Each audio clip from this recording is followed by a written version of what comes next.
Agama Yahudi memang ada di Indonesia. Indonesia ini beragam.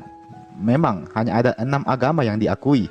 Namun bukan berarti tidak ada warganya yang menganut selain dari keenam agama tersebut. Salah satunya adalah komunitas penganut agama Yahudi di Manado, Sulawesi Utara.